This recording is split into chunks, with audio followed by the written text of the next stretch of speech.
Joining us now is former Delhi Police Commissioner, Mr. S.N. Shrivastava, who was in Delhi Police during the 2020 Northeast Delhi violence and has extensive experience in handling large-scale public protests and security operations. Sir, appreciate you taking out the time and speaking with us.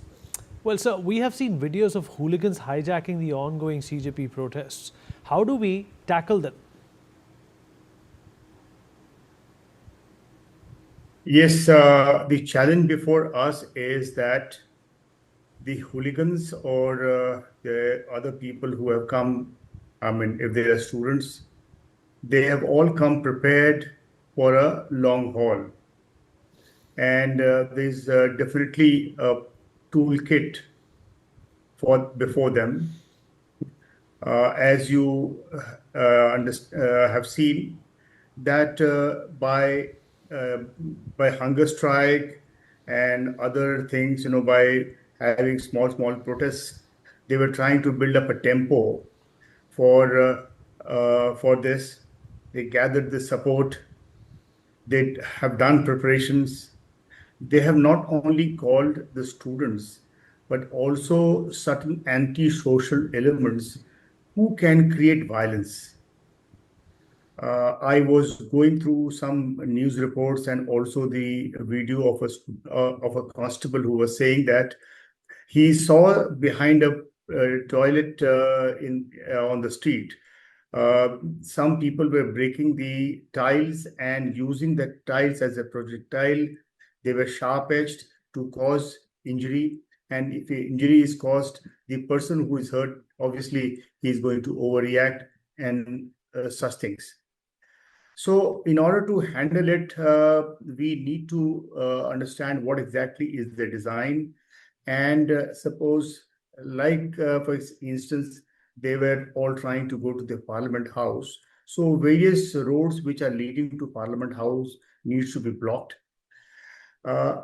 We should not come face to face. The police should be across the barricade as far as possible, across the barricade, so that they can use all the crowd control measures they can use, and keep them bound down for longer period of time.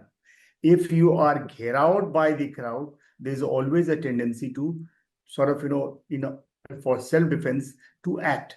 So number one is intelligence, careful planning, and communicate. Whatever you're doing, it should be communicate so that the people at large understands what the police is doing. Well, so there are now comments coming in from Gurpantwant Pannu. We have food orders from countries like Qatar and Saudi Arabia. How do we probe these without fueling more anger into the genuine protesters? Well, one thing is definitely we need to be very careful in handling the protesters, and at the same time, we should not be, weak. We should not show our weakness in handling them. Whatever measures we take, that should be appropriate. For example, restricting the movement also is one important thing, because if a large number of people collects, it's more difficult to handle such things. So restricting, diversifying them in different places, and at the same time we should understand, we know for sure that there are many, Pannu is one, there could be deep state also, there could be many others who would be very keen that India should be held back. It's trying to progress further. So instead of India progressing further, hold them back so that they don't move ahead. So these kind of designs are there from many countries. So we should be careful about that, and at the same time handle the crowd with more intelligence, actionable intelligence. And I'm sure in course of time, if you are planning intelligently, we'll be able to handle such a situation. I recall handling similar situation way back in 2020, that was CAA agitation, and I joined Delhi police in the midst of uh, the riots, and we were able to uh, control it in not more than 12 to 24 hours. So, so you've handled protests in Northeast Delhi as the commissioner. Do you think police officers become scapegoats in such situations? See, it is a part of the toolkit also. They would like the police and the administration to be blamed and discredited. Discredit the police and the government so that they are demoralized, and then in such a demoralized state they will either overreact or not react. So, and police is the visible arm of the government, so that's a very important part of their toolkit. As I told you earlier, that the whole purpose of theirs is through planning and gathering support to create violence. In fact, in NRC CA agitation, they were able to kill in that thing, 53 persons were killed. So here also they would be very keen that people are seriously injured and also some killed, and blame all this thing on the police, use the media.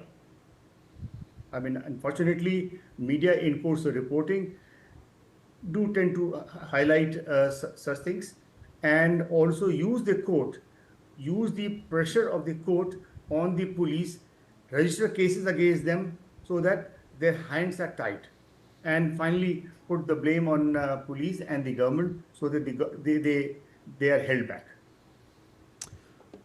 So, do you think there is more scope for introspection on how an unorganized mass protest can be brought under control, especially after seeing what happened on the 20th of July? Well, I don't accept this fact that they were unorganized. They were heavily organized. What is required is good intelligence.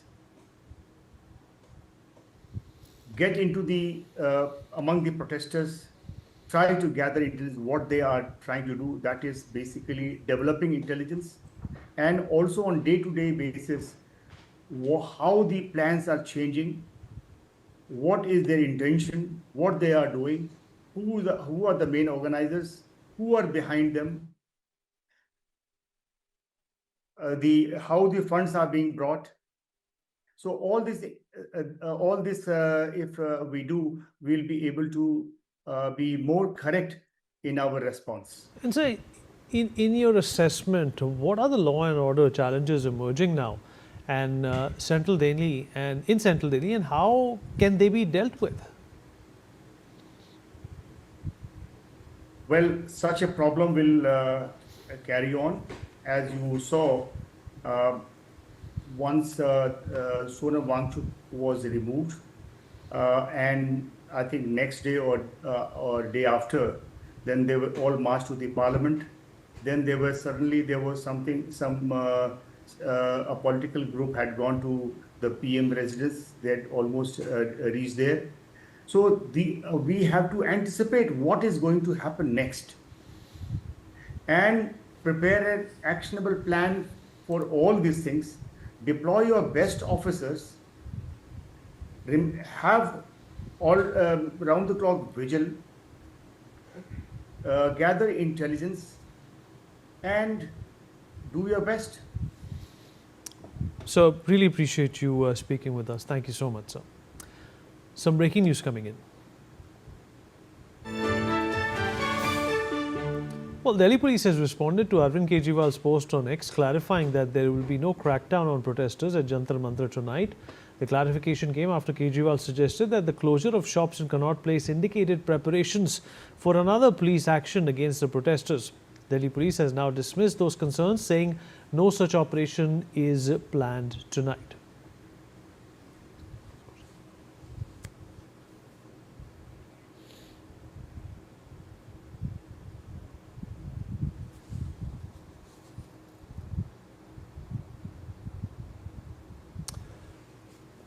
All right, we'll take a short break on that note. More on the other side. We'll be right back.